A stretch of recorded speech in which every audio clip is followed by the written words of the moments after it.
Hello friends, जय जगन्नाथ। आज नेत्र उत्सव रे मु आपण मानकु बिना पियाज रसुन रे गोटे मिक्स तरकारी करके देखेबी।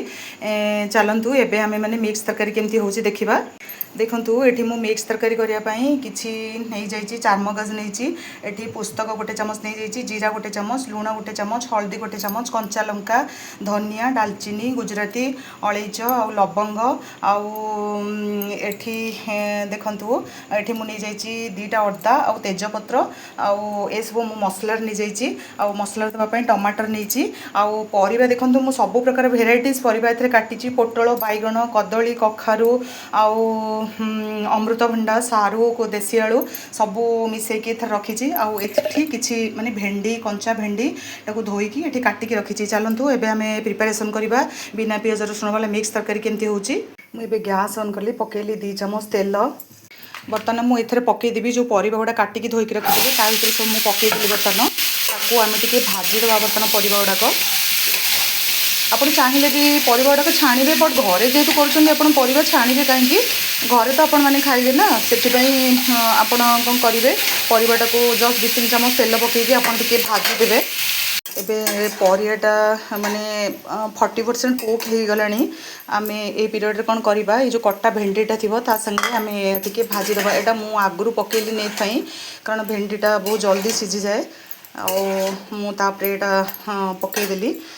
सेथरे मु दे देली गोटे चम्मच लूण आउ गोटे चम्मच हल्दी गुंड। परियाटा पूरा टोटल माने भाजी हो गलानी। आमे एबे ताको काढी दबा आ गोटे जगह को। एठी मु बर्तन ब्लेंडिंग जार नेली। ए जो मसला गुडाक रखीची, तेजपत्र ए सब मसला मु जो आपण मानको आगुरु कहितली से सब तक मु ब्लेंडिंग जार रे बर्तन पकेकी ताको बाटी देबी। एठी मु गैस ऑन कर देली। गैस ऑन करके कढ़ाई बसई देली। कढ़ाई रे मु 2 चम्मच तेल पके देची। सेथरे दे देली हेंगु, तापरे दे देली टमाटर। मु एथरे सुखिला मसला एई तेल रे देलिनी जे मु मसला रे बाटी देची। मु टमाटरटा टिके तेल रे खरक देली। तापरे ए जो बटा हिता मसलाटा मु आ भितर बटन दे देली। तापरे ताकू एमती टिके माने मसलाटा को तेल संगे ए जो पुस्तक और चारमगज, जीरा, धनिया बटाइथबो ताकू टिके एमती जो तेल और टमाटर संगे कसी देबे। टिके मु लूण हळदी तो परिवार पकई देइथिली। एबे हमें गोटे चम्मच सादा करी पाउडर पकई दबा, धनिया पत्र दे दबा। मसला बर्तन भल रे हे आसलानी। आमे एबे जो भजा परिवार रखिथिबा ता देरे आमे एबे मिसेकी ताको टिके घांटी दबा।